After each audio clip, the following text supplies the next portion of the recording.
까지의 말씀입니다. 한 절씩 교도가도록 하겠습니다. 에훗이 죽으니 이스라엘 자손이 또 여호와의 목전에 악을 행하매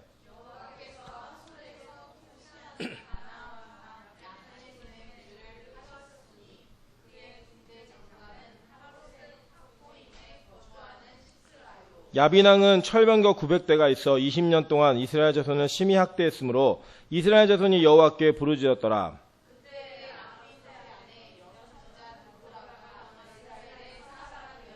그는 에브라임 산지 라마와 베델 사이 드보라의 종려나무 아래에 거주하였고 이스라엘 자손은 그에게 나아가 재판을 받더라.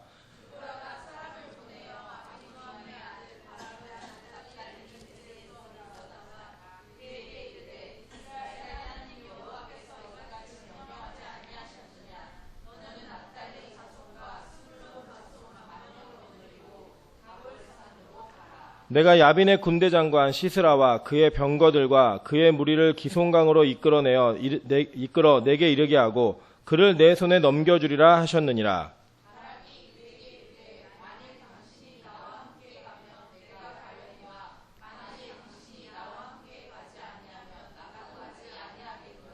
합독하겠습니다. 이르되 내가 반드시 너와 함께 가리라. 그러나 내가 이번에 가는 길에서는 영광을 얻지 못하리니 이는 여호와께서 시스라를 여인의 손에 파실 것임이니라 하고 드보라가 일어나 바락과 함께 게데스로 가니라. 아멘. 네, 우리 옆에 계신 분들에게 이렇게 한번 인사하도록 하겠습니다. 당신 옆에 앉으니까 새롭게 태어난 것 같습니다.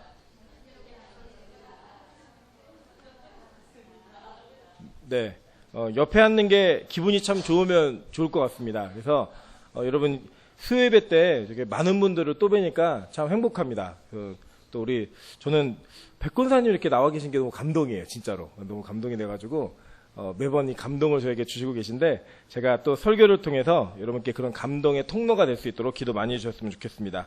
네, 오늘은 사사기 4장 1절부터 9절의 말씀을 가지고 야빈의 재등장과 여인천하라는 제목으로 하나님 말씀 증거하도록 하겠습니다.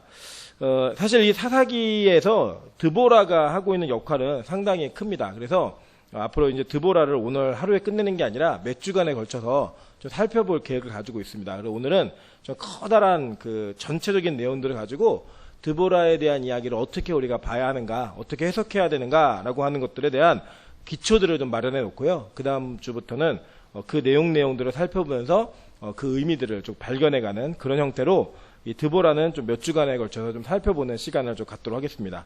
먼저는 이 사사기 전체 내용들을 잘 살펴보시면 이 사사기 자체가 가지고 있는 메시지가 있습니다. 그것은 사사기가 자체가 증명하고 있는 것인데 그때 이스라엘이 왕이 없었으므로 각자의 소견에 옳은 대로 행하였더라라고 하는 것이 그 내용의 중심입니다. 그래서 결국 사사기가 우리에게 시사하는 바는 무엇이냐면 진짜 왕이 있어야 된다. 그리고 왕이 계셔야만 한다라고 얘기하는 것들을 얘기하고 있고 이 성경의 시대 속에서 가시적으로 그 왕이 바로 다윗임을 얘기하는 것이고 또 저와 여러분은 그 사건을 통해 진짜 왕이신 예수 그리스도가 우리 가운데 계셔야 된다라고 하는 것까지 연결되어지면 이 사사기의 전반에 있는 깔려진 내용들을 우리가 잘 이해하는 것이라고 보시면 됩니다. 그 가운데에서 우리가 사사들을 쭉 살펴보고 있죠. 우리 복습 좀 해볼까요? 어떤 사사들을 봤죠? 첫 번째 사사인 첫 번째 사사인 사사 첫 번째 누구예요? 네? 네, 기억하시기 쉽게 그러니까 온니엘인데 온니엘 이렇게 외우시면 돼요. 온니엘이에요. 온니엘. 첫 번째 온니엘이라는 첫 번째 사사가 있었죠, 그죠? 두 번째 사사가 누구였죠? 네, 에훗이 있었죠. 세 번째는요, 네, 삼갈. 그리고 네 번째가 바로 드보라입니다. 드보라. 지난 시간에 제가 설명을 드렸지만 이 삼갈은 에훗 바로 뒤에, 그러니까 에훗이 죽기 전에 등장했던 사사였고요. 그리고 오늘 등장하는 이 드보라는 에훗이 죽은 이후에 등장한 사사입니다. 그러니까 여러분 잘 아시는 바와 같이 에훗하고 아마 삼갈은 사역이 겹쳤을 수 있고 또 이 드보라하고 삼갈이 겹쳤을 가능성이 굉장히 큽니다. 우리가 정확히 알지 못하지만 사사기의 전반적인 내용들을 살펴보면 이 시대 속에 사사는 그러니까 지금 정치제도로 쉽게 이해하시려면 지방자치제, 도지사들 있잖아요. 여러 군데. 그런 도지사 정도의 개념으로 이해하시면 그렇게 크게 다르진 않을 겁니다. 근데 어쨌든 간에 이 사사였던 드보라는 여자였습니다. 여자. 이 드보라가 여자였는데 하나님이 이 에훗이 죽고 난 이후에 이스라엘 자손이 또 여호와의 목전에 악을 행했다라고 성경은 말하고 있습니다. 그러니까 요거를 직역해 보면 이스라엘 여호와의 목전에 악을 행하기를 더하니라라고 해석하면 돼요. 그러니까 직역을 하면 됩니다. 그러니까 이들이 사사가 죽고 나면 또 범죄하고 죽고 나면 또 범죄하는 거예요. 그게 뭐냐면 어떤 패턴이냐면 사사라고 하는 하나님께서 보내신 구원자가 있을 때에는 우리가 그 통치 아래에서 무언가 통제되고 절제되고 내가 하고 싶은데 막아지는 것들이 있어요. 근데 그 안전장치가 딱 풀리자마자 우리 가운데 바로 드러나는 게 뭐냐? 바로 악이라는 거예요. 악. 사실 이것은 사사기가 어떤 일정한 패턴들을 알려주는 것에서 끝나는 것이 아니라 우리 자신이 어떤 존재인가를 폭로하고 있는 겁니다. 인간이 어떤 존재인가. 인간은 조금만 여유가 있고 조금만 자유가 생기고 조금만 우리를 향한 통제와 통치가 벗어나기만 하면 죄를 짓는 것이 너무나 익숙하고 죄를 짓는 것이 너무나 즐거운 그런 모습으로 살아가고 있는 자들, 그게 바로 저와 여러분이라는 거예요. 저와 여러분. 우리 모든 인간이 다 그렇게 살고 있다라고 하는 것입니다. 그래서 2절에 보니까 여호와께서 하솔에서 통치하는 가나안 왕 야빈의 손에 그들을 파셨으니라고 이야기하고 있어요. 파셨다는 거예요. 그래서 우리를. 여러분 이 팔다라는 단어가 돈을 받고 팔다입니다. 돈을 받고. 히브리어 원래 원어 자체가 돈을 받고 팔다라는 단어예요. 그래서 여러분 예수님께서 우리를 구속하셨다라고 얘기하잖아요. 그 구속하시다라는 그 이야기가 속전하다라는 뜻이 있어요. 돈을 주고 사오는 거예요. 돈을 받고 팔았기 때문에 돈을 주고 사온다라는 그런 의미가 있는 것입니다. 그렇게 우리가 무언가 잘못할 때 하나님은 이런 이방인들의 왕들을 세우셔가지고 우리를 파신다라는 거예요. 근데 왜 도대체 이 방법으로 우리를 파시는가? 그리고 실제로 여러분 잘 살펴보시면 이미 사사기 이전에 정복전쟁이었던 여호수아 전쟁 때 이미 야빈이 다스리고 있는 하솔은 불태웠던 땅입니다. 그러니까 멸망시켰던 땅이에요. 다시 이 하솔이 부흥을 해가지고 재등장하고 있다는 거예요. 보실까요? 여호수아 11장 1절부터 5절, 10절부터 15절의 말씀입니다. 하솔왕 야빈이 이 소식을 듣고 마돈왕 요밥과 시므론 왕과 악삽 왕과 및 북쪽 산지와 긴네롯 남쪽 아라바 평지와 서쪽 돌의 높은 곳에 있는 왕들과 동쪽과 서쪽의 가나안 족속과 아모리 족속과 헷 족속과 브리스 족속과 산지의 여부스 족속과 미스바 땅 헤르몬 산 아래 히위 족속에게 사람을 보내매 그들이 그 모든 군대를 거느리고 나왔으니 백성이 많아 해변에 수많은 모래 같고 말과 병거도 심히 많았으며 이 왕들이 모두 모여 나와서 이스라엘과 싸우려고 메론 물가에 함께 진쳤더라라고 얘기해요. 그러니까 그 정복 전쟁이 어떻게 이루어졌었냐면 여호수아를 필두로 한 이스라엘의 군대가 이 가나안 땅에 들어갔을 때 제일 처음에 정복한 땅이 중부 지역입니다. 그러니까 중부 지역 여러분 잘 아시는 여리고 땅, 여리고 지역, 베델, 아이성 요 지역이 중부 지역이었어요. 그리고 난 다음에 여러분이 잘 아시는 바와 같이 기브온 족속이 항복해 오잖아요.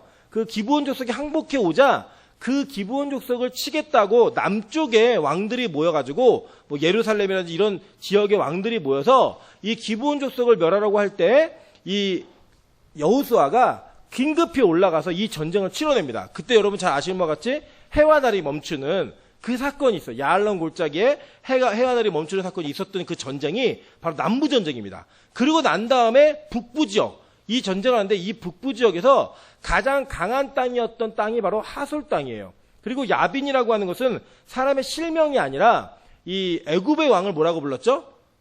바로라고 불렀죠. 그리고 이 블레셋의 왕을 아비멜렉이라고 불렀단 말이에요. 아비멜렉. 그렇게 부르는 것처럼 우리가 왜 일본은 그냥 천왕이라고 부르잖아요. 우리 일왕이라고 부르지만 중국 황제 이렇게 부르듯이 이 사람들이 불렀던 하솔 왕의 이름이 야빈인 거예요. 그 직함이. 그 야빈을 어떻게 했냐면 박살냈어요. 자, 볼게요. 10절부터 15절이에요.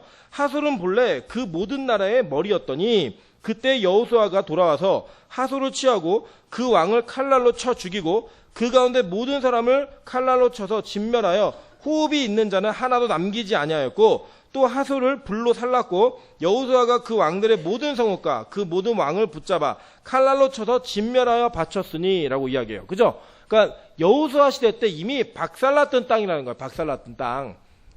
그런데 이 박살났던 땅이 사실 여러분 제가 설명 한번 드렸죠. 가나안 정복 전쟁할 때 여호수아를 필두로 한 정복 전쟁은 그 지역에 있는 강한 성읍을 다 깨부수고 원래 자신들의 베이스 캠프 본거지였던 길갈로 돌아갑니다. 정착하지 않아요. 그리고 난 다음에 이 사사기 전쟁 때가 돼서야 너희들 가서 정착해서 살아라 라고 하는 정착 전쟁을 시작하는 거예요. 근데 이 정착 전쟁이 이미 강한 성읍들을 다 부셔놨기 때문에 쉽게 할 수 있는 전쟁이었고 충분히 할 수 있는 전쟁이었음에도 불구하고 그들은 여전히 실패하고 그들과 연합하고 그들과 동거하면서 같이 사는 존재로 살았다는 거예요. 조금 강한 지파들은 그들을 노예로 삼기도 했지만 베냐민 지파 같은 지파들은요 쫓겨가지고 산지에도 내려오지도 못하는 그런 상황에 처하는 그런 비참한 현실을 맞이했다라고 하는 것입니다.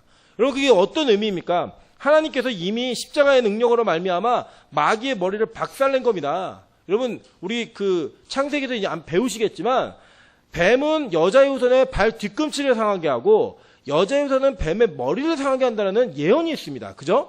오늘 그 예언에 대해서 좀 살펴볼 텐데 그 예언을 통해 우리가 알 수 있는 한 가지 뭐냐? 바로 마귀의 머리가 박살났다는 거예요.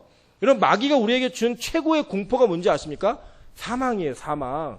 원래 우리 영원히 사는 존재여서 죽음이라고 하는 것을 몰랐고요. 한 번도 경험해 본 적이 없었습니다. 그런데 그 인간에게 너희가 하나님처럼 될 수 있다라고 하는 헛된 꿈을 막 불어넣어 주니까 이 인간들이 선악과를 따먹으면서 바로 자기 자신이 하나님처럼 될 수 있다라는 그 꿈을 가지고 하나님께 도전하기 시작합니다.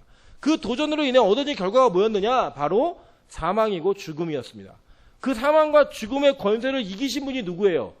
예수님이시잖아요. 그 죽음의 권세 아래로 들어갔다가 이기고 나오신 거예요. 그렇기 때문에 더 이상 마귀에게는 자신이 우리를 위협할 만한 예수 그리스도를 끌어내릴 만한 강력한 무기가 없어요. 사망 이상의 것이 뭐가 있어요? 그래서 여러분 우리가 본능적으로 죽음을 두려워합니다. 본능적으로. 애들도 싸우면요. 너 죽을래 그래요. 애들도요. 조그만 것들이 뭘 한다고. 너 죽을래 그러고 죽음이라고 하는 공포는 여러분이 느끼는 것보다 상당히 심각한 공포감을 가지고 옵니다. 뭐 사실 저는 이렇게 지금은 안 그래 보이시지만 제가 고등학교 때는 66kg였습니다. 100m를 12초 6에 뛰었고 농구하면 공중에 막 3초씩 떠 있고 막 이랬어요. 예, 그런데 제가 이제 깡패를 무서워하지 않았어요. 저희 때는 돈 뺏는 깡패가 진짜 많았는데 저는 깡패가 한 번도 무섭지 않았어요. 왜냐면 뛰면은 웬만하면 안 잡힌다라는 확신이 있었기 때문에 절대 그것을 두려워하지 않았습니다. 근데 제가 어느 날 길을 가다가 어떤 비상고 옆을 지나가다가 깡패를 하나 만났어요. 만났는데 뭐 1대1이니까 저는 이제 중학생이었고 형님 고등학생이었는데 1대1이니까 언제든지 튀면 된다. 이 마음을 가지고 있어서 별로 이렇게 긴장감을 갖고 있지 않았습니다. 그런데 이 형이 어깨동무를 딱 하더니 돈이 있냐? 없다고 그랬더니 갑자기 품에서 시칼을 하나 꺼내는 거예요. 근데 그 칼을 보는 순간 아무 생각이 들지 않고 살아야겠다. 이 생각밖에 안 들어요. 제가 뭐라 그랬냐면 돈이 있을 거예요. 그러면서 여기저기를 막 뒤지는데 돈이 나오지 않고 돈이 없으니까 있었는데 이러면 계속 주머니 뒤지는 거예요. 평소에는 안 무서워했는데 딱 칼 한 자루가 나오니까 와 이거는 살아야겠다 이 생각이 딱 들더라고요. 또 한 번은 이제 제가 특수한 부대를 나왔지 않습니까? 여러분 아시죠? 공익근무 요원이라서 나라의 요원이었습니다. 요원이었는데 요원도 국방의 의무를 지기 위해 약 4주간의 훈련을 받습니다. 훈련을 받는데 이제 화생방이라는 훈련을 받습니다. 받는데 거기 이제 들어가면 이제 탁 화생방을 터쳐놓고 거기 안에서 이제 참는 훈련을 하는 거예요. 참는 훈련하는데 어떤 부대는 방독면을 쓰고 들어가고 어떤 부대는 벗고 들어가는 저희는 벗고 들어가는 부대였습니다. 벗고 들어가는데 저는 이제 숨을 참을 수 있으니까 이제 폐활량이 다른 사람보다 20%가 큽니다. 그리고 조사해보니까 병원에서 그래서 나는 1분 30초는 참고 나머지만 고생하다 나오면 되겠다. 그래서 숨을 크게 들이마시고 들어가는 순간 눈물 콧물이 나오기 시작하는데 기침부터 시작해서 도저히 견딜 수가 없는 거예요. 근데 이제 들어가면 남자분들은 아시겠지만 양쪽 벽에 세워놓은 어두컴컴한 방에 양쪽 벽에 세워놓고 막 그 연기를 피워요. 그럼 막 기침하고 막 이러면서 벽에 등을 대고 그걸 막 버팁니다. 버티는데 저희는 또 공익이잖아요. 특수한 부대잖아요. 이 특수한 부대 친구들이 여기다 명찰을 붙이고 있어요. 뭘 붙이냐면 허리 C. 그럼 얘는 허리가 아픈 애인데 C급이에요. C급. 근데 뭐 심장 A 이런 애들이 있거든요. 근데 저희 같은 소대에 심장 A가 하나 있었습니다. 얘는 위험한 애예요, 얘는. 심장 A가 막 그 출구 쪽 달려나가더니 자기 심장 A인데 못 견디겠다고 계속 여길 보라고 교관이 이 새끼 내보내! 그래갖고 내가 나간 거예요. 근데 그 순간 빛이 쫙 들어오니까 벽에 붙어 있던 나머지 인원들이 와! 그러면서 그 출구로 나가보겠다고 막 달려나간 겁니다. 그러니까 막 교관들이 날라차기 하고 조교들이 막 끌어당기고 해갖고 다시 다 정렬을 시킨 거예요. 제가 죽을 것 같은 거예요. 여기 있다가는. 그래서 제가 난생 처음으로 가장 남자로서 치욕적인 모습을 보였습니다. 가가지고 그 앞에 가서 억지로 눈을 막 뒤집으면서 나 죽을 것 같다고 계속 막 얘기했더니 교관이 처음에는 얘 뭐야 그랬는데 계속 눈을 뒤집는데 쓰러질라 보니까 밑에 막 토해놓은 거 침 막 엄청 많아요. 그래갖고 도저히 넘어지지 못하겠고 비틀비틀 막 거리니까 얘 내보내! 그래갖고 제가 일찍 나왔습니다. 다른 사람보다 1분 먼저 나와가지고 와 거기 있는데 너무 치욕스러운 거예요. 다른 애들 다 견뎠는데 제가 이 더위와 이런 걸 잘 못 참거든요. 공기가 힘들고 잘 못 참는데 와 힘들어갖고 딱 있는데 딱 나오자마자 그런 거예요. 교관이 야 북한에 이런 무기가 4,000톤이 있어. 딱 얘기하는 순간 북한이 친구가 아닌 거예요. 이게 1톤만 강남 시내에 떨어지면 다 죽는데요. 숨 쉬는 거는. 그 얘기를 들으니까 굉장히 큰 공포심이 들더라고요. 그러니 본능적으로 사람은 자기가 아무리 호연지기가 있는 것 같고 막 있어도 죽음이라고 하는 것 자체에 대한 공포감이 누구나 다 있습니다. 그래서 사실 여기 나이 드신 권사님 계시니까 좀 죄송한 말씀이지만 어르신들이 항상 하시는 말씀이 내가 빨리 죽어야지 하시는데 진짜 돌아가시라 그러면 되게 기분 나빠하세요. 힘들어하고. 왜냐면 공포 자체가 있거든요. 죽음에 대한 공포가. 인간 누구에게나 다 있다라는 거예요. 그래서 그 공포감이 사실은 아담의 범죄로부터 우리 모든 인류에게 다 내려온 겁니다. 다 내려온 거예요. 그래도 우리가 그 공포감을 이기지 못하고 사실은 살아가지만 실제로 예수께서 이 땅에 오셔서 하신 일 가운데 가장 위대한 일이 뭐냐면 우리를 그 죽음의 권세로부터 건져주신 거예요. 그러니까 더 이상은 죽음으로부터 공포를 느끼지 않아야 되는 것이 무엇이냐? 믿음이 있는 자들이 누리는 최고의 특권이라는 거예요. 믿지 않는 자들과 다른 차원의 그 능력, 남들은 아무리 노력하려고 해도 얻을 수 없는 그 능력이 뭐냐? 바로 죽음에 대한 공포로부터 우리가 탈출한 거예요. 여러분 우리는 그런 권세를 지닌 자들입니다. 그럼에도 불구하고 여전히 왜 우리가 이 죄의 권세와 사망의 권세에 묶여서 자유롭지 못하느냐? 그것은 우리가 옛사람을 다 벗어버리지 못했기 때문이고 아직 새 사람을 다 입지 못했기 때문이라는 거예요. 여러분 좀 명심하셔야 됩니다. 구원은 하나님의 관점에서는 이미 이루어진 거예요. 그죠? 예정론의 관점으로는 하나님이 이미 구원받을 자들을 정해 놓으셨습니다. 그리고 그들에 대한 계획을 분명히 갖고 계십니다. 그렇기 때문에 우리가 그 하나님의 계획을 알 수만 있다면 우리 대충 신앙생활 해도 돼요. 내가 구원받은 자인지 알 수만 있다면. 근데 여러분 큰 착각은 버리셔야 됩니다. 구원의 확신과 구원은 다른 문제예요. 여러분이 아무리 구원을 확신하고 있어도 하나님의 계획 가운데 여러분의 구원이 없다면 우리는 구원받지 못하는 자입니다. 반대로 우리가 구원에 대한 확신이 없다 할지라도 하나님의 계획 가운데 구원에 대한 계획이 있으면 우리는 반드시 구원받는 존재가 될 거예요. 여러분 근데 그것은요 기본적으로 하나님의 관점에서 시간을 초월하신 영원하신 하나님이 우리에게 하실 수 있는 내용이지 우리가 결정할 수 있는 내용이 아니라는 거예요. 그렇기 때문에 마치 이단인 구원파처럼 우리가 구원받을 자들이기 때문에 우리는 어떠한 죄를 져도 다 용서함 받을 수 있고 다 우리가 죄가 해결되었다라고 말해서는 안 됩니다. 우리 입장에서는요 지어져 가는 거예요. 구원을 이루어 가는 거예요. 그 구원이 진짜인지를 매번 확인하는 겁니다. 그런데 그 확인하는 가운데 뭐가 있느냐? 중요한 게 뭐예요? 구원은 누구의 힘으로 하는 거예요? 예수 그리스도의 능력과 힘으로만이 가능한 것이 구원이잖아요. 그러니까 우리는 이 땅을 살면서 내가 얼마나 쓰레기 같은 존재이고 악한 존재인지를 매번 확인하는 거예요. 그래서 그래 나는 역시 내 스스로 구원받을 수 없는 존재이구나. 그래서 예수를 붙들어야만 하는구나 라고 하는 그 관점으로 예수를 붙들고 예수만을 붙드는 온전한 믿음이 우리 안에 가득하기를 배워가는 것이 바로 이 땅의 인생살이입니다. 그래서 우리는 평생 죄를 짓게 돼 있고 그 죄 가운데서 여전히 우리가 연약하고 부족한 그릇임을 여전히 더럽고 가치가 없는 존재임을 확인받는 것이고 그 확인 가운데 유일한 소망이신 예수 그리스도를 더 붙들게 된다는 거예요. 근데 여러분 그 가운데 뭘 보는지 아십니까? 하나님은 야빈과 같은 왕을 세우셔서 야빈왕을 세우셔서 다시 우리를 그 죄의 대가를 이 땅에서 치르게 하시는 거예요. 여러분, 이 대가를 오해하시면 안 돼요. 우리는요, 죄의 대가를 치를 수 없는 존재입니다. 왜냐하면 죄의 대가가 뭐예요? 사망이에요. 죄의 대가는 사망이기 때문에 진짜 내가 죄의 대가를 치르려면 죽어야 됩니다. 영원한 죽음으로 가야 돼요. 근데 우리가 이 땅에서 잘못하면 하나님 때리시잖아요. 그거는 대가로서 치르는 것이 아니라 하나님이 우리를 온전함으로 만들어가기 위한 하나님의 우리의 교화의 방법이고 교정의 방법인 거예요. 성화시키는 방법이신 거예요. 하나님을 더 의지하게 만들기 위한. 그래서 우리는 그 맞는 것조차도 하나님께 감사와 기쁨으로 걸어가야 되는 것이 우리의 인생이라고 하는 것입니다. 근데 여러분, 우리가 죄를 짓죠, 그죠? 저를 포함해 우리 모두가 항상 또 죄를 진다라는 거예요. 근데 그 죄 가운데 우리가 어떤 태도를 취해야 되는가? 하나님이 우리를 만들어 가시고 파시지만 다시 사오실 거거든요. 다시 사올 거예요.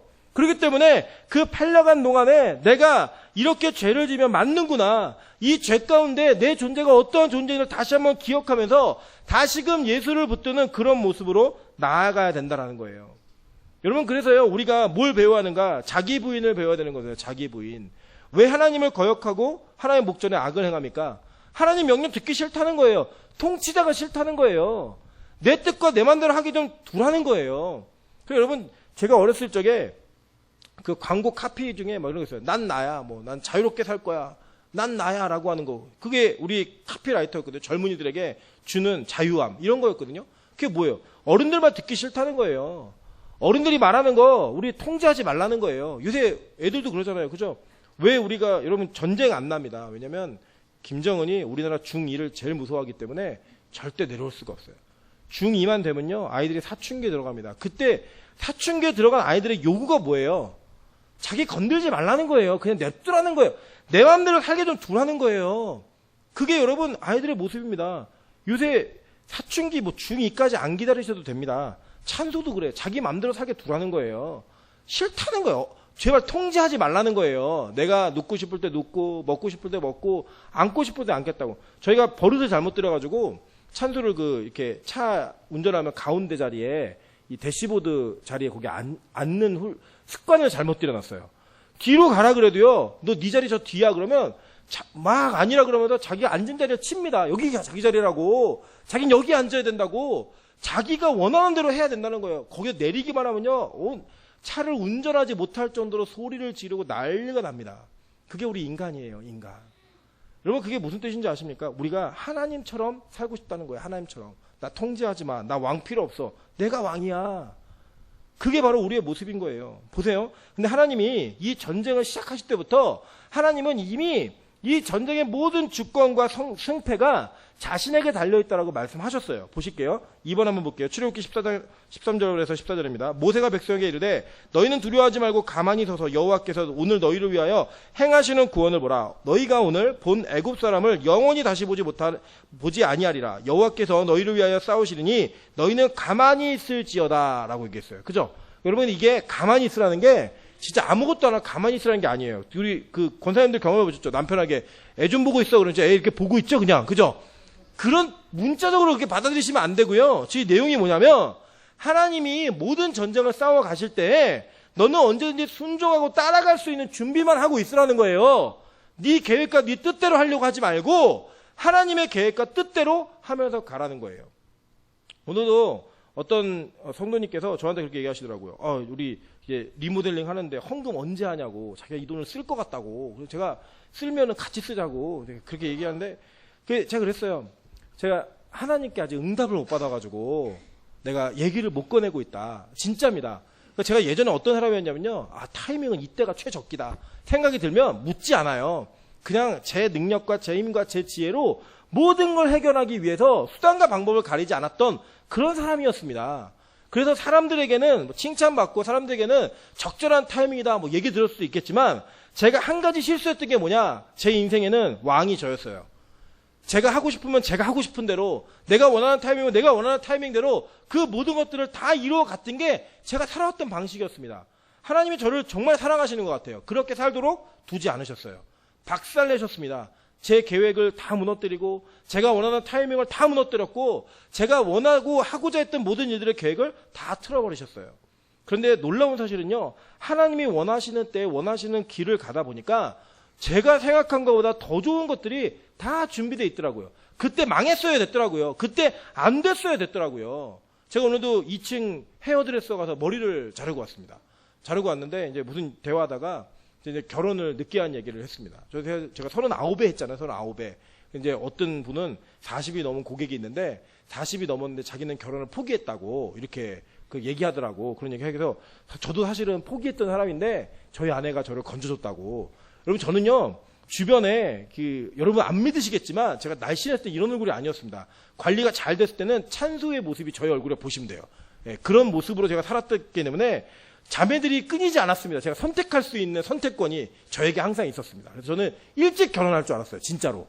와, 그런데 하나님이요 만나는 자들마다 안 되게 하시고 뭐 제가 좋아하면 상대가 싫다 그러고 상대가 좋다면 제가 싫고 또 저희 부모님이 반대하시고 상대 부모님이 반대하시고 다 안 되더라고요. 다. 그때마다 하나님 왜 저에게 이런 시련과 고난을 주십니까? 그때요 제가 나중에 깨달은 거, 지금 저의 아내 같은 여신을 만나게 하시기 위해서 하나님이 모든 것들을 안 되게 하셨다는 거예요. 그게 하나님의 계획이었어요. 뜻이었어요. 근데 그 전까지는 내가 왕이니까 다른 왕이 나에게 간섭하는 게 너무 싫은 거예요. 내 계획이 최고인 것 같고 내 생각이 최선인 것 같으니까 다른 왕이 개입하는 게 너무 싫은 거예요. 그래서 자꾸 범죄하는 겁니다. 이스라엘 백성들이. 그래서 이 성경이 얘기하는 거예요. 왕이라고 그때 이스라엘에 왕이 없으므로 각자 소견에 오른 대로 행하였더라. 자기가 왕인 거예요. 자기가 하나님. 그러니까 가짜 하나님과 진짜 하나님이 매번 다투고 충돌하는 일이 우리 삶 가운데 끊이지 않게 되는 것입니다. 여러분 혹시 무슨 일을 계획하시거나 무슨 일들을 진행하실 때 여러분의 계획과 여러분의 뜻이 앞서고 계시다면 여러분 무언가 크게 실수하시는 게 한 가지가 있습니다. 진짜 기도하고 하는 결정인가? 하나님이 원하시는 타이밍인가? 하나님께서 이것들을 축복하시고 있는가? 이것들을 잘 돌아보지 않는다면 여러분 무언가 대단한 실수를 하고 있을 수 있습니다. 내가 볼 땐 최선인데 여호와의 목전에 악을 행하는 일일 수 있다는 거예요. 내가 볼 땐 최고의 자리이고 최고의 모습인데 여호와 보시기에는 가장 교만하고 가장 패역한 모습일 수 있다고 하는 것입니다. 그래서요 물어야 됩니다. 기도가 됐던 말씀이 됐던 하나님께 묻고 말씀 안 하시면 움직이지 마세요. 가만히 있으세요 진짜로. 그러면 하나님이 어떻게든 보내실 거고 어떻게든 인도하실 거예요. 그게 바로 우리가 할 수 있는 최선의 방법이라고 하는 것입니다. 최선의 방법. 보세요. 여호수아 5장 13절부터 15절도 보면 이렇게 얘기합니다. 여호수아가 여리고에 가까이 이르렀을 때 눈을 들어본즉 한 사람이 칼을 빼어 손에 들고 마주 서 있는지라 라고 얘기해요. 묻습니다. 너 우리 편이야 저기야 그랬더니 나는 여호와의 군대 대장으로 지금 왔느니라 라고 얘기합니다. 군대 대장이 얘기합니다. 여호와의 군대 대장이 여호수아에게 이르되 내 발에서 신을 벗으라. 내가 선 곳은 거룩하니라 하니 여호수아가 그대로 행하니라 라고 얘기해요. 여러분 신을 벗는다는 행위가 어떤 의미가 있는 거냐면요. 고대에는요 노예는 신발을 신을 수가 없습니다. 그리고 주인, 관리자만이 신발을 신을 수가 있었어요. 그럼 여러분 노예의 의무가 뭔지 아십니까? 노예는요 주인이 시키는 대로 하는 거예요. 여호수아가 이스라엘 공동체 대장이잖아요. 전체. 근데 여호와의 군대 장관이 나타나가지고 대장이 나타나서 하는 얘기가 뭐냐면 너 신 벗으라는 거예요. 신을 벗고 노예처럼 내가 지도하고 지시하는 대로 싸워라 라고 하는 그 하나님의 명령이 이 사자를 통해 전달이 되고 있는 것입니다. 여러분 멋지지 않습니까? 그게 바로 우리가 하는 모습이라는 거예요. 우리 살아가야 되는 모습이라는 거예요. 그런데 여전히 우리가 그 삶을 살지 못하니까 하나님 자꾸 우리 인생에 야빈을 재등장시켜가지고 우리 인생 가운데 자꾸 장애가 만들어지고 자꾸 내 맘대로 할 수 없고 내 뜻대로 할 수 없는 일들이 벌어진다는 거예요. 심지어는 야빈에게 우리를 팔아버리셨어요. 그래서 그 밑에서 20년 동안이나 학대를 당하게 하셨습니다. 학대를. 보세요. 야빈왕은 철병거 900대가 있어 20년 동안 이스라엘 자손을 심히 학대하였으므로 이스라엘 자손이 여호와께 부르짖었더라 라고 얘기하는 거예요. 그때서야 비로소 왕을 찾는 거예요. 그때서야 비로소. 제가 요새 그 새벽 기도 때 시편을 나누고 있습니다. 시편을 나누고 있는데 제가 보면은 제가 이전에는 그렇게 자세히 보지 않았습니다. 왜냐하면 저는 사실 그 시편, 그러니까 찬양의 은사가 없는 사람이어가지고 시편이 별로 감동이 없어요. 감동이. 저는 이렇게 역사서, 뭐 서신서 이런 거 너무 좋아하는데 이게 시가서 있잖아요. 뭐 아가서라든지 이런 거 별로 큰 감동이 이렇게 없어요. 그냥 고민인데 제가 보면은 찬양의 은사가 있는 분들은 시편 너무 좋아하세요. 너무 좋아하고 제가 들어도 막 은혜가 될 정도로 찬양의 은사가 있는 분들은 시편도 참 잘하시는 것 같아요. 근데 제가 요새 시편을 보면서 저 나름대로 좀 은혜를 누리는 게 한 가지가 뭐냐면 다윗이요 우리랑 별로 안 다르더라고요. 다윗이 썼던 시 중에 비탄시가 그렇게 많아요. 맨날 고민하는 게 뭐냐면 하나님 언제까지 내가 이 고통 당해야 됩니까?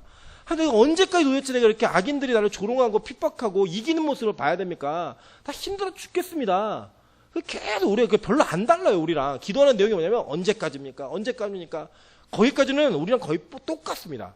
그런데요, 다른 게 한 가지가 있더라고요. 그가 그런 상황에서 결국은 답을 발견하는데 그 답이 뭐냐? 하나님만을 의지하겠다라는 거예요. 나의 왕이 하나님이시다. 나는 그분을 의지해서만 살 수 있는 존재구나 라고 하는 것들을 결국은 마지막에 고백을 합니다. 그러니까 제가 봐도 제가 하나님이어도 다윗을 돕겠어요. 이쁜 말만 골라 하니까. 근데 우리는 원망으로 끝내잖아요. 그죠? 하나님 언제까지예요? 언제까지 우리가 가는. 그게 끝나시면 안 되고요.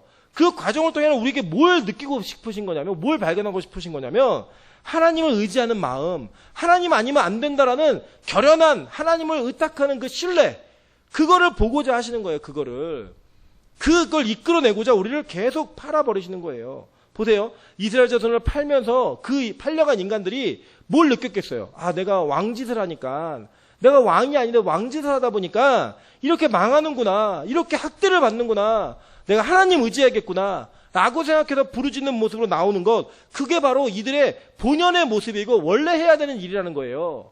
여러분 마찬가지입니다. 우리 인생에 왜 고난이 있고 고통이 있습니까? 하나님 우리 미워해서요? 아니에요. 하나님이요, 당신을 의지하는 것만이 유일한 구원의 방법이니까 그것을 가르쳐 주시는데, 그냥 좋은 말로 하면 너무 말을 안 들으니까 우리가 그렇게 말을 들을 수밖에 없는, 그렇게 고백할 수밖에 없는 환경으로 우리를 몰아가시는 거라는 거예요. 그게 누구 책임이에요? 우리 책임이에요. 우리 스스로 만들어낸 거라고, 스스로. 절대로 남이 잘못했기 때문이 아닙니다. 내가 잘못했기 때문에, 내가 주님을 의지하는 마음이 없기 때문에 그런 일들이 벌어진다는 거예요. 여러분, 그래서요, 우리는요, 예수를 따라 사는 인생에, 예수를 믿는 인생에 필수적으로 수반되어야 되는 것들이 뭐냐? 바로 자기 부인이에요. 자기 부인. 왜냐면 인간 자체가 원래 하나님처럼 되려고, 내가 하나님처럼 살고 싶어서 도전으로 말미암아 타락한 인생이 된 거거든요. 히브리어로 죄는 하마르티아라고 얘기합니다. 그게 어떤 뜻이냐면, 화살을 쐈는데 관역을 벗어난 거예요. 그걸 하마르티아, 죄라고 얘기해요. 원래 목적에 맞는 인생을 살지 못하는 것, 그거예요. 원래 하나님이 우리를 창조하셨을 때 어떤 목적으로 창조하셨죠? 자신의 형상대로 만들어서 자신의 피조물의 세계를 대리적으로 통치하는 통치자로서 우리를 세우셨어요. 그러면 그 위엔 누가 있는 거예요? 하나님. 그분 한 분만 잘 섬기면 우리 모든 만물을 다 다스릴 수 있는 존재였습니다. 그런데 우리 인간이 그 하나님 한 분을 인정 못해서 내가 스스로 하나님이 되고자 내 마음에 있는 욕구를 실현하고 실천하고자 선악과를 따먹어 도전한 그 인생의 결과가 지금 저와 여러분 같은 괴로움의 인생을 살고 있는 거예요. 여러분, 이 땅이 정말 즐거우십니까? 행복하십니까? 아니, 우리 있기 때문에 사는 거예요. 나이가 들면요, 사실 돈이 많아도 건강을 잃어가면요, 그게 별로 큰 의미가 없잖아요. 그죠? 사실 무슨 차이가 있겠어요. 그냥 숨 쉬는 것도 힘들어하는 사람이 몇 천만 원짜리 침대에 앉아있으나, 길바닥에 앉아있으나 무슨 차이가 있겠어요. 그게 숨조차 쉬는 게 힘든 사람들이 결국은 그 숨이 끊어져서 죽는 건데, 그 인생을 살고 있는 저와 여러분의 모습 가운데 하나님처럼 살고 싶은 마음이 있었다라는 거예요. 다시 회복하는 게 무엇입니까? 나를 부인하고 하나님께로 내 모든 것들을 다 맞추고 순종하고 항복하는 거예요. 그게 우리 뭐라고 배웠어요? 샤바트, 안식, 항복. 당신만이 나의 주인이십니다. 나의 하나님이십니다. 라고 고백하는 인생, 그 인생이 바로 샤바트, 안식의 인생이라는 거예요. 안식의 인생. 그걸 배우며 사는 것입니다. 그걸 배우며. 그 예수님께서 말씀하셨잖아요. 우리에게 뭐라고 얘기하셨어요? 자, 볼까요? 마태복음 10장 37절부터 39절입니다. 아버지나 어머니를 나보다 더 사랑하는 자는 내게 합당하지 아니하고, 아들이나 딸을 나보다 더 사랑하는 자도 내게 합당하지 아니하며, 또 자기 십자가를 지고 나를 따르지 않는 자도 내게 합당하지 아니하니라. 자기 목숨을 얻는 자는 잃을 것이요, 나를 위하여 자기 목숨을 잃는 자는 얻으리라. 라고 얘기했어요. 뭐까지 부인하라는 거예요? 가족, 친지 다 부인하고 십자가를 지고 자기 목숨까지 부인하래요. 이게 예수님의 요구였습니다. 마태복음 16장 24절 보겠습니다. 이에 예수께서 제자들에게 이르시되 누구든지 나를 따라오려거든 자기를 부인하고 자기 십자가를 지고 나를 따를 것이니라. 마가복음 8장 34절입니다. 무리와 제자들을 불러 이르시되 누구든지 나를 따라오려거든 자기를 부인하고 자기 십자가를 지고 나를 따를 것이니라. 누가복음 9장 23절입니다. 또 무리에게 이르시되 아무든지 나를 따라오려거든 자기를 부인하고 날마다 제 십자가를 지고 나를 따를 것이니라. 라고 얘기했어요.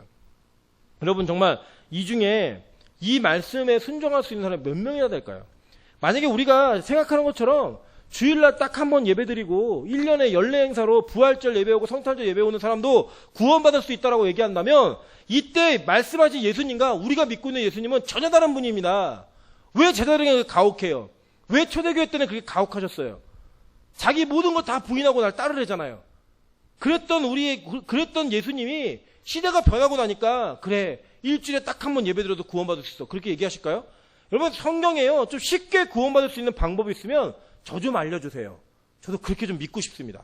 쉽게, 편하게, 고생 안 하고. 그런 말 없어요. 그때 예수님과 지금 우리가 믿는 예수님이랑 똑같습니다. 다른 분이 아니에요. 그래서 여러분 가끔 제가 그런 지적 많이 받거든요. 너무 소리 좀 지르지 말라고. 근데 여러분 소리 지르는 게요. 여러분에게 지르는 게 아니고요. 저한테 지르는 거예요. 저한테. 여러분 사실 저는 말씀을 전하는 자가 되어서 제일 큰 유익이 뭐냐면 설교를 통해 저를 자꾸 발견합니다. 제가 자꾸 깨닫게 돼요. 가끔 막 제가 흥분하고 막 소리 지르면 절대 여러분 혼낸다고 생각하지 마세요. 제 이야기가 나오니까 제가 못하는 게 자꾸 나오니까 그렇게 소리라도 질러서 제발 나라도 좀 변하고 싶어서 외치는 아주 고독한 외침입니다. 그냥 저 혼내는 거예요. 그리고 혹시라도 그 소리가 여러분에게 들리신다면 아 하나님이 나에 대한 관심을 포기하지 않으셨구나 생각하시면 돼요. 우린 다 망하는 길로 가는 인생들이거든요. 저 여러분 다 마찬가지입니다. 하나님 그냥 두시면 우린 망하는 길로 가게 돼 있어요. 그냥. 그럼 어떻게 했어요? 소리라도 질러야죠. 소리라도 질러서 그것을 막을 수 있고 그것을 돌이킬 수 있다 하면 뭔들 못하겠습니까? 근데 그 인생을 저와 여러분이 여전히 부인하며 살지 못하고 있다는 거예요. 부인하며 살아야 되는 인생임에도 불구하고 그런 모습으로 우리가 살고 있다고 하는 것입니다. 그래서 또 죄를 짓는 거예요. 또 그 죄를 지니까 자꾸 우리 하나님은 자기 부인을 시키려고 하나님 내가 잘못했습니다. 나는 아무것도 아닙니다. 내 인생에 하나님 말고는 아무 소용 없습니다라는 고백을 하게 만드시기 위해서 하나님이 우리에게 자꾸 야빈을 부활시키는 거예요. 야빈을. 여러분 인생에 야빈이 있으십니까? 자꾸 야빈 욕하지 마시고요. 그 야빈도 불쌍해요. 누구 때문에요? 우리 때문에. 그러니까 여러분 요새는요 마귀가 억울해요. 사실은 자기 자신이 자기 죄 때문에 하나님이 그런 경향을 만들어 가시는 건데 맨날 우리 마귀 때문이라고 그러잖아요. 마귀 때문에. 마귀 요새 억울하대요. 굉장히. 자기는 아무것도 안 했는데 지가 자기 함정 파놓고서 거기 빠져가지고 마귀 탓이라고 얘기하는 그런 모습. 여러분 그 잘못된 겁니다. 그래서 우리 인생에는요 야빈이 끊어지지 않는다라는 거예요. 보세요. 하나님이요 그런 상황 속에서 구원자를 세우시는데 여자를 세우셨어요. 여자를. 자 먼저 제가 양해의 말씀을 부탁드리면 지금 끝까지 다 들으셔야 돼요. 중간에 보시면 와 저 임철 목사 여혐이구나 이렇게 생각하시면 안 되고 왜 여자에 대한 이 그 성경에서 여자를 구원받는 데 있어서 먼저 은혜와 긍휼이 필요한 더 그 불쌍한 존재로 이해하고 있는지 이것들을 잘 이해하셔야 됩니다. 사실은 제가 이거를 해야 될까 말아야 될까 고민을 많이 한 건 좀 어려운 내용일 수 있기 때문에 고민을 많이 했는데 우리 창세기 듣고 계시잖아요. 그래서 충분히 깨달을 수 있으실 거고 어차피 창세기도 또 배우게 되니까 오늘 다 이해가 안 가시더라도 반드시 이해할 수 있는 길이 있다라고 믿고 제가 좀 간단하게 좀 쉽게 되도록이면 쉽게 좀 전하려고 합니다. 여러분 이 여자 사사 드보라 참 그 신기한 사람입니다. 신기한 사람. 사실 여러분 이제 제가 여혐이 아니라는 거를 먼저 말씀을 드리면 저희 어머니가 여자 목사님이십니다. 아시죠? 네, 제 여동생도 여자 목사예요. 그래서 저는 사실 저희 교단은 합동교단은 여자 목사를 인정하지 않고 있지만 저 개인적으로는 그 교단의 입장을 좀 동의하지는 않습니다. 동의하지 않는데 뭐 그렇다고 반란을 일으키고 이런 건 아니지만 동의하지는 않는데 그 여자에 대한 이야기를 오늘 좀 많이 하게 될 텐데 먼저는 제가 여성분들에게 양해를 구하는 것은 여자를 비하하는 것이 아니라는 것을 이해하시고 다 듣고 나시면 아 그래서 그렇구나 이걸 이해하실 수 있으실 거예요. 먼저 이 여자는요 숫자에도 세지 않았습니다. 그리고 여자는 사람으로 존중받을 수 없었습니다. 심지어 여러분 보세요. 히브리서 11장 32절에 보면 믿음의 사람들을 얘기하는데 내가 무슨 말을 더하리요? 기드온, 바락, 삼손, 입다 여기가 이제 사사기에 나오는 인물들이거든요. 근데 이 여러분 읽어보시면 아시겠지만 이 사사기 4장 5장에 걸쳐 있는 이 그 드보라의 이야기는요. 드보라의 이야기는 그 드보라하고 야엘하고 바락이라고 하는 세 사람의 그 주인공으로 이렇게 이루어집니다. 근데 이 바락은 그냥 조연하지도 못한 엑스트라급에 속하는 사람이에요. 그리고 실제 이야기는 그 드보라하고 야엘의 이야기가 훨씬 더 많아요. 그럼에도 불구하고 히브리서에서는 사사기의 인물들을 이야기하면서 여자인 드보라의 이름을 넣는 것이 아니라 누구 이름을 넣었어요? 바락의 이름을 넣었다는 거예요. 바락의 이름을. 그래서 왜 바락의 이름을 넣었을까라고 이렇게 의문을 가질 수 있습니다. 창세기 2장 22절부터 23절을 보시면 이런 얘기했어요. 여호와 하나님이 아담에게서 취하신 그 갈빗대로 여자를 만드시고 그를 아담에게로 이끌어 오시니 아담이 이르시되 이는 내 뼈 중에 뼈요 살 중에 살이라 이것을 남자에게서 취하였은즉 여자라 부르리라 하니라 라고 얘기해요. 그죠? 그러니까 먼저 창조가 되는 그 순간부터 하나님께서는 먼저 아담을 만드셨고 그 아담을 만드신 이후에 그의 갈빗대를 취해서 여자를 만드셨다라고 얘기하면서 뭐라고 얘기하냐면 이것을 남자에게서 취하였은즉 이래서 여자의 출발이 남자로부터다라고 이야기를 하고 있어요. 그러니까 이 질서의 문제를 얘기하고 있는 거예요. 자, 그런데 이게 생리학적인 남성과 여성의 차이를 얘기하는 게 아니라는 걸 이미 한 번쯤은 들으신 적이 있으실 거예요. 자, 이거 제가 설명을 드릴게요. 먼저는 이겁니다. 이 그림은 어떤 걸 모형하고 있는 거냐면 예수님께서 십자가에 달려 돌아가시잖아요. 그 십자가에 달려 돌아가실 때 마지막에 그의 피와 물이 쏟아지면서 인간의 속죄가 완성이 됩니다. 그죠? 그리고 그 완성된 속죄가 무엇을 이루게 할 것인지를 부활을 통해 복음을 완성하셨어요. 그리고 성령이 내려오심으로 말미암아 그 복음을 확증시켜 주신 겁니다. 그런 과정 가운데서 진리의 내용 가운데 교회가 탄생할 수 있었던 출발이 무엇이었냐면 지금 현대교회, 지금 현실의 교회가 탄생할 수 있었던 출발이 무엇이었냐면 예수의 피와 물이 쏟아지는 장면을 통해서예요. 맞죠? 그 피가 우리의 죄를 사하잖아요. 그 속죄함은 예수의 피가 나옴으로 말미암아 그 피와 물이 흘림으로 말미암아 완성되는 거예요. 그래서 피 흘림이 없이는 죄사함이 없느니라라고 말하고 있잖아요. 그죠? 그런데 이 예수님이 언제 피를 흘리셨냐면 물론 채찍에 맞아서 피를 흘리셨지만 마지막에 창으로 예수님의 옆구리가 뚫립니다. 그러면서 그 뚫린 옆구리를 통해 피와 물이 쏟아지죠. 그러면서 예수님께서 자신의 생명을 다하시는 그 가운데 영원한 속죄가 완성이 된 거예요. 그죠? 그래서 옆구리가 터지면서 옆구리의 터짐을 통해 교회가 완성된 거예요. 그러면 제가 한번 설명을 드린 적이 있을 거예요. 남자를 예수 그리스도라고 보고 여자를 교회라고 보면 남자의 갈빗대가 나오면서 옆구리가 터지면서 여자가 완성된 것처럼 그 모형과 같이 예수가 십자가에 달려 돌아가시면서 그 옆구리가 터짐으로 말미암아 교회가 완성되는 거예요. 그 그림을 보여주고 있는 겁니다. 그러니까 여자와 남성의 어떤 그런 성별의 차이가 생리학적인 우성과 열성을 가리는 것이 아니라 그 안에 교회와 예수 그리스도의 관계의 모형을 담아놨기 때문에 남자를 여자보다 앞세우고 있는 거예요. 자, 이해되셨죠? 그러니까 이게 여자가 나쁘고 뭐 열등한 존재다 이런 게 얘기하는 게 아니에요. 제가 방금도 이제 저희 아내하고 저하고 그 김민정 집사하고 그 최혜영 집사하고 넷이 이제 예배 전에 잠깐 밥을 먹었거든요. 근데 밥을 먹었는데 이거 청년부 수련회를 가다 보니까 청년이 15명이 움직이는데 봉고를 운전할 수 있는 사람이 아무도 없는 거예요. 그래서 내가 여자들 각성하라고 사회에서 그렇게 여성의 권리를 부르짖으면서 운전 하나 못하냐고 그랬더니 저희 아내가 그때부터 이제 막 융단 폭격을 하는데 제가 남성이 옆에 없으면 참 안타까이 여겼습니다. 그래서 남성 교육자가 빨리 와야 돼요. 우리를 디펜스하기 위해. 제 여성 비하한 건 아니지만 그 얘기했다가 혼났습니다. 아주 혼났는데 이런 거예요. 뭐 여자가 뭐 열등하다, 남자가 이걸 얘기하는 게 아니라 그 구조 안에 성 잘 보시면 돼요. 나중에 이해하시겠지만 하나님은 사람을 남자나 여자의 1인과 개인의 성별로 인정하지 않으십니다. 둘이 한 몸이 되었을 때 그를 사람이라고 인정하세요. 그러니까 이게 누가 우열이 있다라고 얘기하는 것 자체가 성경을 모르는, 성경 1도 모르는 사람들 하는 얘기예요.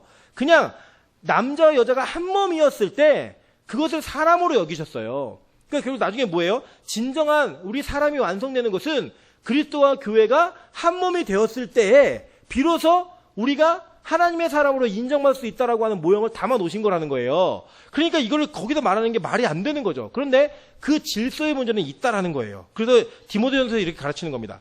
여자는 일체 순종함으로 조용히 배우라. 여자가 가르치는 것과 남자를 주관하는 것을 허락하지 아니하노니 오직 조용히 할지니라. 이는 아담이 먼저 지음을 받고 하와가 그 후며 아담이 속은 것이 아니요 여자가 속아 죄에 빠졌음이라 라고 얘기해요. 자, 이해됐죠? 그러니까 이게 뭐냐면 이 남자와 여자에서 여자가 남자를 주관하지 못하게 하는 것은 교회가 그리스도를 주관하지 못하게 하는 거예요. 이해되셨죠? 이게 그 구도를 이해를 못하시고 문자적으로 받아들이시면 교회에서 여자는 뭐 가르치면 안 돼요. 그냥 조용히 가만히 있어야 되고 그냥 말하면 말하는 대로 시키면 시키는 대로 해야 되는 게 여자의 모습인데 저는 그런 교회는 절대 안 만들 거예요. 지금도 여기 수요예배 보세요. 오늘은 너무 다행이에요. 지난주 제가 얼마나 외로웠냐면 저 혼자 남자였어요. 저 남자였고 다 여자분이었고 그나마 임찬수도 결석을 해가지고 저만 남자였는데 오늘은 남성분들이 많이 계셔갖고 제가 힘이 됩니다. 힘이 되는데 그런 어떤 남자 여자의 개념으로 이해만 하시면 안 돼요. 막 가르치면 안 돼요. 근데 우리 교회 보세요. 우리 교회만 해도 여자분들이 더 많잖아요. 여자분들이 갑자기 반란 일으키시면 교회 안 돌아갑니다. 주일날 미역국은 누가 끓일 거고 누가 먹고 어떻게 해요? 못해요. 절대 그런 식으로 얘기하면 안 된다라는 거예요. 근데 중요한 건 뭐냐? 여자가 속아서 죄에 빠졌다라는 거예요. 타락이 누구로부터냐면 우리 인간으로부터 시작됐다는 거예요. 교회로부터. 그거를 성경은 우리에게 가르치고 있으면서 바울은 그 구두를 통해 우리에게 말하고 있는 겁니다. 보세요. 그러나 여자들이 만일 정숙함으로써 믿음과 사랑과 거룩함에 거하면 그의 해산함으로 구원을 얻으리라 라고 얘기해요. 이걸 여러분 문자적으로만 이해하면요. 그럼 애 안 낳은 여자는 구원 못 받는 거예요. 그죠? 애 못 낳는 사람도 있잖아요. 어떻게 구원받아요? 구원 못 받는 거예요. 근데 이게 뭐냐면 여자의 후손을 통해 메시아가 오잖아요. 그러니까 교회가 정숙함과 믿음과 사랑과 거룩함에 거하면서 교회가 아들을 낳으라는 거예요. 해산함으로 말미암아 그리스도. 그러니까 교회가 그리스도 낳은 거잖아요. 마태복음 1장에 있는 복음 그 마태복음 1장에 있는 그 족보는요. 복음의 족보입니다. 복음의 족보. 낳고 그중에 여자들의 이름이 나와요. 우리 또 살펴보겠지만 그 여자들의 이름을 통해 메시아가 오시는 거예요. 더불어 여자들에게 해산함으로 구원을 받으라라고 얘기하는 건 뭐냐면 또 우리가 전도하는 영혼들을 품잖아요. 품으면 그 사람들을 돌볼 때 해산의 고통을 누리라는 거예요. 그런 고통과 동일하게 그 사람들을 돌보라는 거예요. 저는 사실 해산의 고통을 경험해보진 않았지만 해산의 고통보다 더 아픈 요로결석을 경험해봤습니다. 진짜 너무 아프더라고요. 너무 아픈데 그런 고통 정도의 그 애통함이 있어야지만 영혼을 품을 수 있는 구원함을 이룰 수 있다라는 거예요. 여러분, 제가 오늘은 안 계시니까 이제 팁을 하나 드리면, 제가 오늘 헤어드레스에서 머리를 딱 자르고 왔잖아요. 근데 교회에 대해서 좀 어려운 마음을 두 가지를 얘기하시더라고요. 첫 번째는 교회에 와서 따뜻함을 느껴본 적이 없대요. 빛과 소금의 교회 와서. 사실은 저희가 이 부분은 진짜로 각성해야 되는 부분이 아닌가. 다시 한번 돌아봐야 될 것은 여러분, 교회는요, 세신자가 왕이어야 됩니다. 맞죠? 네, 터줏대감이 왕인 곳이 아니라 세신자가 왕이어야 되는 곳이에요. 우리가 조금 더 그런 배려들을 하실 필요가 전 충분히 있다라고 생각합니다. 여러분, 먼저 표정부터 연습해 보시죠. 저는 설교할 때마다 찬양할 때마다 느끼는 거예요. 저한테 화가 나셨나? 오늘 제가 뭘 큰 실수를 했나? 이런 느낌을 자꾸 받아요. 그래서 좀 웃으세요. 네, 환한 미소로 우리 다 옆 사람에게 인사하겠습니다. 웃기만 하면 완벽한 얼굴입니다. 네, 웃기만 하면 완벽한 얼굴이에요. 좀 말 한마디로 따뜻하게 이렇게 좀 하시는, 그러니까 너무 오버하시면 힘들고요. 그냥 적당한 자연스러움. 그게 좀 우리에게 훈련돼야 될 필요성이 있을 것 같아요. 또 한 가지 뭐였냐면, 제가 우연히 이제 여쭤보다 보니까, 고향이 마산이시래요, 고향이. 그리고 이제 약간 말투에 사투리가 좀 묻어나시더라고요. 마산이신데, 이 교회는 호남파가 장악하고 있는 것 같다고 얘기를 하시더라고요. 그래서 제가 이제 저희 아버님도 전주 분이세요. 봉동면, 저도 본 적이 전북 완주군 봉동면 제네리 276-1번지거든요. 저 본 적이 거긴데, 이제 우리가 이제 앞으로는 고향 얘기를 조금 자제해야 될 필요성이 있지 않나. 그러니까 호남 출신이다, 그러니까 얘기를 안 하기로, 그냥 고향이 어디인지 말 안 하기로. 저는 서울 사람입니다. 놀라시겠지만 이 얼굴이지만 서울 사람이에요. 서울에 태어나고 서울에서 계속 자랐는데, 고향 얘기 좀 자제하는 게 이 영남권 분들도 우리 영입할 수 있는 좀 그릇을 만들 수 있지 않나. 그래서 그게 호남 모여, 고향 어디야 이런 거 하지 마시고, 말투도 웬만하면 거시기, 그것은 이런 얘기 하지 마시고, 왜냐면 표준말, 우리가 다 알아들을 수 있는 대한민국의 표준말을 좀 이렇게 잘 사용하시는 게 좀 좋지 않겠나, 이런 권면을 좀 드려봅니다. 어쨌든 간에 우리가 이렇게 무언가 좀 해산의 고통을 가지면서 느껴야 될 게 뭐냐면, 영혼들을 아이들 다루는 마음으로, 새로운 영혼들을 아이들 돌보는 마음으로 하셔야 된다라는 거예요. 제가 그랬어요. 제가 다음번에는 먹을 거 사서 놀러 올게요. 목사라고 5,000원 할인해 주시더라고요. 저 싫어요. 그러면 저 못 옵니다. 그랬더니, 목사님은 다 할인해 준대요. 저만 해주는 게 아니라, 목사는 다 할인해 준대요. 그래서 여러분도 할인받고 싶으시면 목사한테 받으시고 가시면 좋을 것 같아요. 근데 제가 다음에는 먹을 거 사서 놀러 오겠습니다. 그랬더니, 자기는 너무 부담스럽대요, 그런 게. 그래서 그냥 아들이 놀러 온다 생각하시고 그냥 편하게 계시면 돼요. 이제 그러고 왔어요. 근데 좀 자주 들르시면서 인사도 좀 하시고 이렇게 자연스러움이 좀 있었으면 좋겠다는 생각이 들어요. 너무 또 한꺼번에 하시면 과하니까 저희 카톡방 있잖아요. 안 계시는 곳에 오늘은 내가 간다 그러면 이제 좀 밀어서 간격을 두고 움직이시고 좀 그러면 좋을 것 같아요. 그래서 이제 제가 느꼈던 건 뭐냐면 우리 교회가 새신자를 품는 데 있어서 조금 더 성숙한 훈련이 필요하겠구나.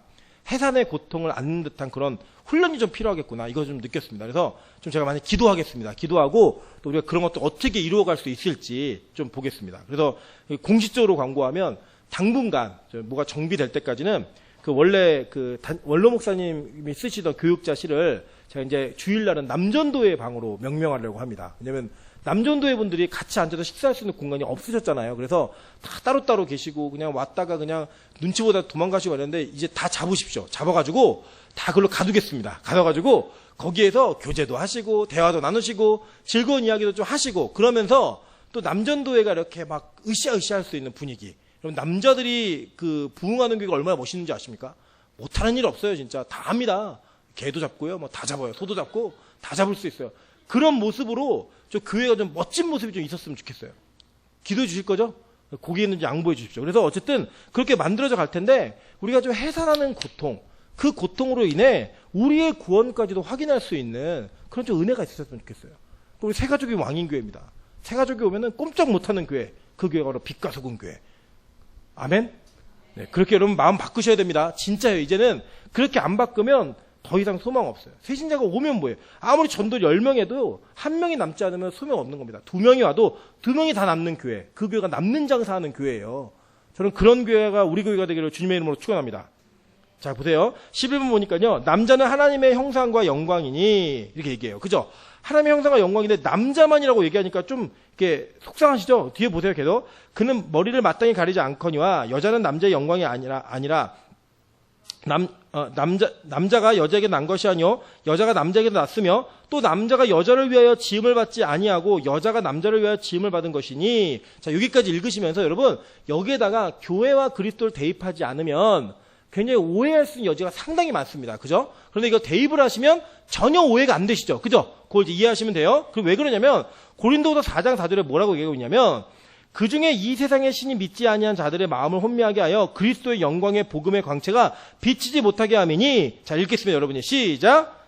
그리스도는 하나님의 형상이니라 라고 얘기했어요. 그죠? 그러니까 이 11번에도 보면 고린도서 11장에 그 남자는 하나님의 형상과 영광이니 이렇게 얘기했는데 고린도후서 4장 4절에 바울이 뭐라고 얘기하고 있냐면 그리스도가 하나님의 형상이라는 거예요. 그러니까 남자는 곧 뭘 상징한다는 거예요?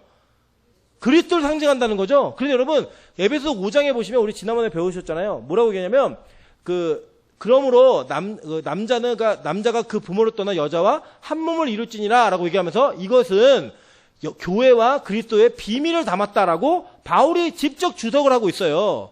그걸 기초로 보시면 이 내용은 남자 여자가 누가 우월하다는 얘기를 하는 게 절대 아니라는 거예요.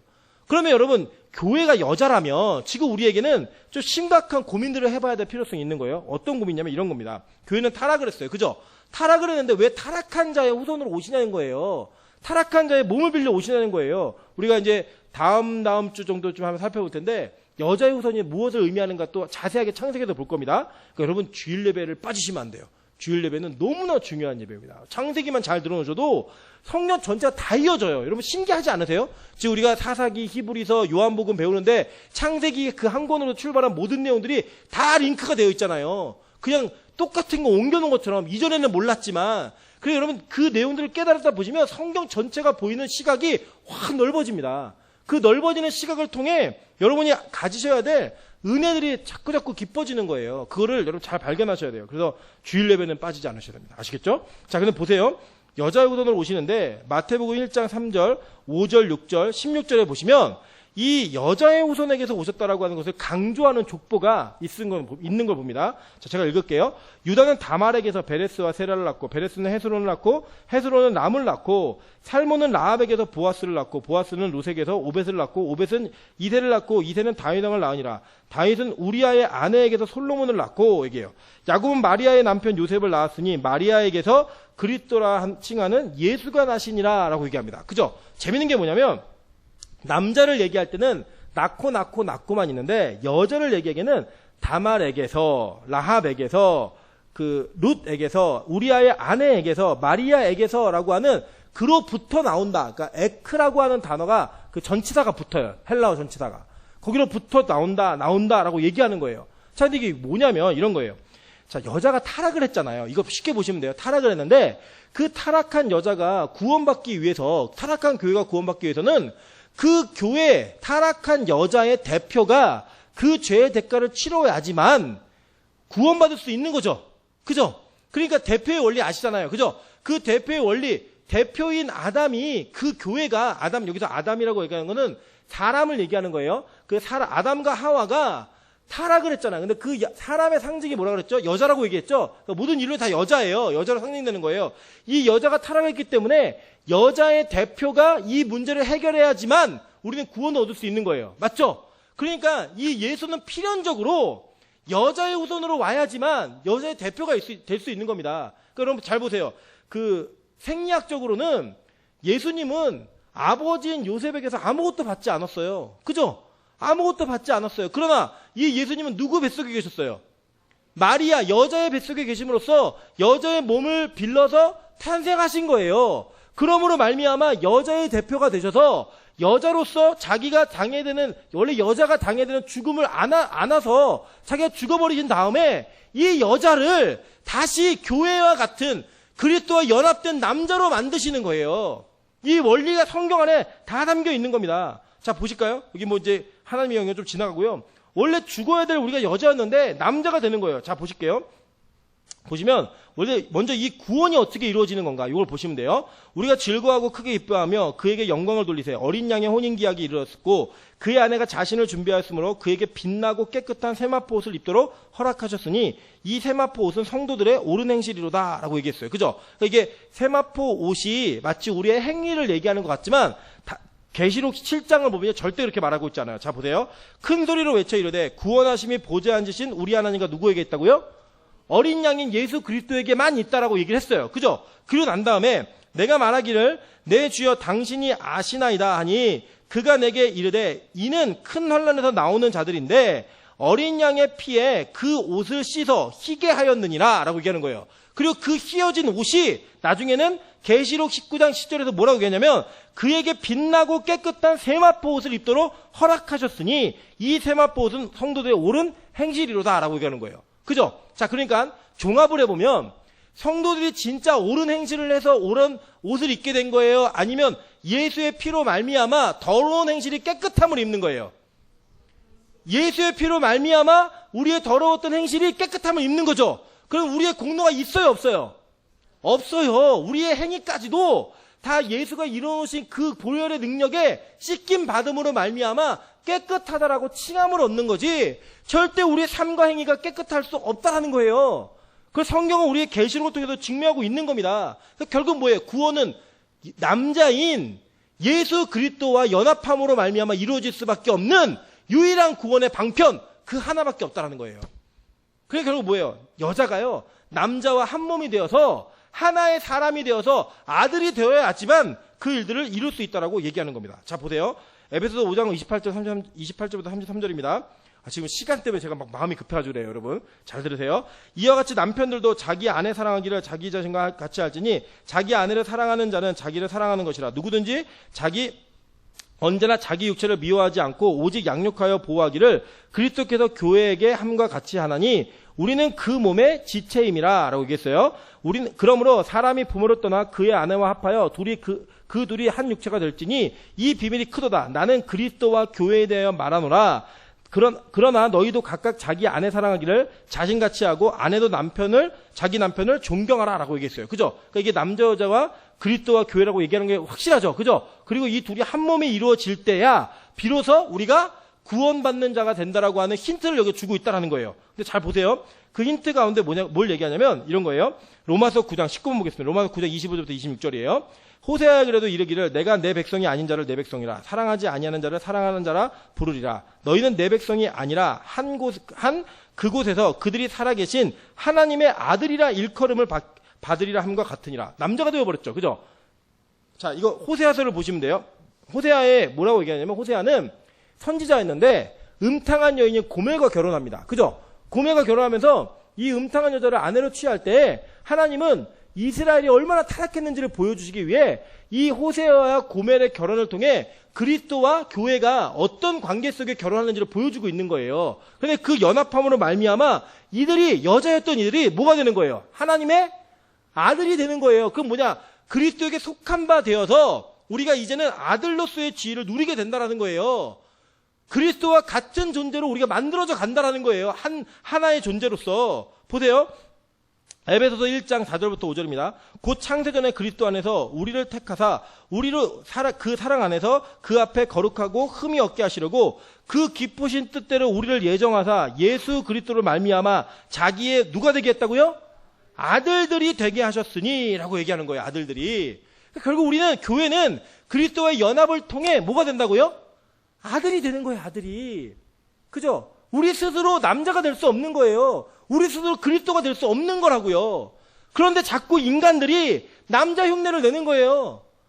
내가 남자인 것처럼 그리스도 흉내를 내는 거, 하나님 같은 흉내를 내는 거예요. 그러니까 오늘 하나님께서 의도적으로 사사 드보라인 여자, 그리고 이 시스라의 관자놀이의 말뚝을 박았던 야엘, 이 두 여자를 통해 바락은 아무 일도 하지 않았는데 조용과 같은 그 인간이 이 여자들의 힘을 비르고 여자들의 도움을 받아 그 전쟁을 승리하는 모습을 보여주는 거예요. 그러면서 그 시대에 있는 남자처럼 사는 우리들을 폭로하고 있는 겁니다. 너희들 여자보다 못한 존재들이야. 너희들 여자보다도 못한 존재들임에도 불구하고 네가 왕 되겠다고, 네가 대장 되겠다고 그 인생을 살아가고 있지? 그런 거 망해. 그리고 교회로서 그 역할을 감당할 때, 교회로서 그 일들을 이루어갈 때 결국은 그 여자가 남자가 되는 모습을 통해 구원받는 존재가 된다는 거예요. 그게 뭐 트랜스젠더 바뀌고 그런 게 아니라 우리가 여자인 교회인데도 불구하고 그리스도와의 한 몸을 이룸으로 말미암아 우리가 비로소 온전한 사람의 모습을 갖추어갈 수 있다는 거예요. 그게 우리의 구원의 방법입니다. 여러분. 다른 거 없어요. 성경 우리에게 이걸 누누이 얘기하고 있는 거예요. 그래서 여러분 이 드보라 이야기 이렇게 보시니까 굉장히 다음 2탄이 기대가 되시죠. 2탄 커밍순 곧 와요. 엄청 기대가 되시는 거예요. 그냥 여자가 막 예언을 하고 심판 잘하고 그래갖고 사람 잘 세워서 전쟁 이겼다. 그 스토리가 아니라니까요. 우리를 폭로하는 스토리인 거예요. 우리가 어떤 인간인지, 우리가 어떤 존재인지 그걸 가르쳐주고 있는 거예요. 오늘 잘 기억하십시오. 우리는요 타락한 하와로부터 죄가 나왔잖아요. 그죠? 하와로부터. 그 인간이 바로 저와 여러분들입니다. 우리는 그냥 두면 그냥 다 죄를 토해낼 수밖에 없는 인간들이에요. 근데 그 더러운 인간을 신부 삼아주신 그 예수 그리스도의 은혜로 말미암아 우리가 비로소 아들과 같은 지위로 올라가는 그런 영광을 누리게 되는 겁니다. 그 관계인 거예요. 그 관계. 그걸 가르쳐주고 있는 게 이 사사기 전체이고 성경 전체 이야기입니다. 여러분 깨달으십시오. 나는 아무것도 아니구나. 나는 진짜 티끌맞지도 못한 존재이구나. 그럼에도 불구하고 그리스도와 연합함을 통해 내가 사람이 되는구나. 내가 남자가 되고 아들이 되는구나. 그거 깨닫고 가는 인생이에요. 우리가. 그거 깨닫는 게 우리의 유일한 목표이고 그 깨달음이 우리의 유일한 구원의 소망임을 여러분 꼭 기억하셔야 됩니다. 그래서 여러분 자꾸 여러분 안에 있는 왕을 죽여야 됩니다. 여러분 안에 있는 자아를 죽여야 돼요. 나는 타락한 죄인입니다. 나는 할 말 없는 죄인입니다. 그래, 여러분, 근데 자꾸 우리는 살려달라고 기도하잖아요. 그죠? 하나님, 내 기 좀 살려주세요. 내 능력 좀 살려주세요. 그래서 내 왕노릇하고 싶어서. 하나님보다 더 큰 왕이 되고 싶어서. 그 인생을 살아가는 게 오늘날 저와 여러분의 모습 아닙니까? 저는 참 잘못된 인생을 살았습니다. 많이. 왜냐하면 저는 제가 왕 되고 싶었거든요. 진짜로. 그래서 목회도 좀 멋있게 하고 사람도 많이 모으고 그 많이 모은 곳에서 박수도 받고 칭찬도 받고 여기저기 불러다니는 그런 모습으로 좀 다녔으면 좋겠다라는 꿈이 있었습니다. 그래서 저는 저희 어머니가 굉장히 미련해 보였어요. 그때 20살, 21살, 20대 초반에. 어떻게 저 힘과 저 능력을 가지고 저렇게 가만히 숨어 있지? 예배만 드리고 살지? 좀 자기 홍보도 하고 PR도 하고 그래야지. 저는 그렇게 살고 싶었습니다. 하나님이 안 버리셨어요. 근데 저를 버리셨으면 그냥 그렇게 살게 두셨을 거예요. 저는 저 살려달라고 기도 참 많이 했습니다. 제 기 좀 살려주십시오. 저 좀 유명하게 해주십시오. 하나님이 요새는 진짜로 뭐 전후 좌우 압박 어디든 태클이 들어와서라도 제가 그런 생각 가질 때마다 저를 무너뜨리고 넘어뜨리십니다. 너무 감사합니다. 요새는 그냥 야, 하나님이 나를 안 버리시겠구나 라는 확신 때문에, 와, 하나님이 나를 망하는 자리까지 안 보내시겠구나 라고 하는 확신 때문에. 여러분, 저는 우리 빛가서 공교회가 고난을 당하고 어려운 일이 있을 때마다, 야빈의 손에 팔릴 때마다 하나님 괴로워요, 힘들어요가 아니라, 그래, 하나님 저를 안 버리셨군요. 진짜 감사합니다. 하나님 저를 포기 안 하셨군요. 너무너무 감사합니다 라고 고백할 수 있는 그런 은혜가 좀 있었으면 좋겠습니다. 그런 교회였으면 좋겠습니다. 적어도 자기 살려달라고 많은 사람들이 기도하고 있고, 대부분의 사람들이 남자 되고 싶어서, 왕 되고 싶어서 몸부림치는 이 시대 속에 좀 다른 교회였으면 좋겠습니다. 하나님, 내가 진짜로 당신과의 연합을 통해 온전함을 이룰 수 있는 신부 될게요. 하나님, 내가 아직 부족하지만, 내가 타락하고 범죄한 인간이지만 그 범죄함 속에서 주님 붙듦으로 말미암아 유일한 구원의 길을 붙드는 그런 좀 사람 돼볼게요 라고 고백하다가, 우리 천국에, 좀 한국에서는, 이게 이 땅에서는요, 천국의 변두리에 우리나라의 그 땅에서는 좀 변두리에 삽시다. 변두리에. 감사하잖아요. 저는 경기도 변두리인 광주에 살고 있고, 여러분은 서울 변두리인 노원에 살고 계십니다. 근데 저는요, 포기 안 할 게 한 가지 있어요. 뭐냐면, 우리 천국에서는 복판에서 만났으면 좋겠어요. 진짜 복판에서 만났으면 좋겠어요. 이 땅에서는 변두리에 좀 있다가 천국에서는 복판에서 만나서 진짜 하나님께 은혜와 영광을 온전히 누리는 인생, 그 인생이 되었으면 좋겠습니다. 그래서 오늘도 내일도 앞으로도 저는 정직하게 하나님 말씀 증거하려 합니다. 여러분을 잘 되는 것이, 그렇게 하면 사람들도 모이더라고요. 좋아하고. 근데 전 못하겠습니다. 왜냐하면 제가 그렇게 가다가 망한 인생이기 때문에 못하겠더라고요. 한 번 갔다가 돌아온 사람은 절대 다시 가지 않습니다. 그 길이 얼마나 고난의 길이고, 그 길이 얼마나 사망의 길이고 음침한 길인지 알기 때문에 저는 평생 이렇게 증거하다 여러분과 같이 천국 복판에서 하나님께 영광 돌리는 인생을 살고 싶습니다. 여러분, 그거 기대되지 않으세요? 저 진짜 믿어지거든요. 우리가 입성하는 날 땅에선 변두리였는데, 아싸였는데 천국의 인싸가 돼가지고 들어갈 때 천군천사가 나팔을 불면서 우리 환영해주고, 예수님이 우리를 막 달려나오면서 안아주시면서, 그래, 너 참 수고 많았다. 이 땅에 사는 동안에 너 참 수고 많았구나. 다르게 살았구나. 저는 그 장면이 너무너무 생각할 때마다 막 눈물이 납니다. 진짜. 와, 그날 진짜 있겠구나. 그때 저는 여기 앉아 계신 모든 분들이 다 같이 계셨으면 좋겠어요. 다 같이 그 복판에서 예수님과 부둥켜 안고 기쁨과 감사의 눈물만 흘릴 수 있는 그런 인생, 그런 교회 되기를 주님의 이름으로 축원합니다. 제가 같이 한번 기도하겠습니다. 기도할 때, 하나님, 우리가 그동안 왕 되고 싶어서, 하나님 되고 싶어서, 남자 되고 싶어서 너무나 많은 순간 잘못된 기도와 잘못된 꿈과 소망을 가지며 살았습니다. 이제는 하나님, 주님께 온전히 다 맡기고 온전히 항복하는 인생으로 살 수 있게 도와주십시오. 이 땅에서 변두리 살다가 천국의 한 복판에서 예수를 만나 부둥켜 안고 감격과 은혜의 영광을 돌릴 수 있는 그런 인생이 될 수 있게 도와달라고, 우리 주여 한번 크게 친해 통성으로 같이 한번 기도하도록 하겠습니다. 주여!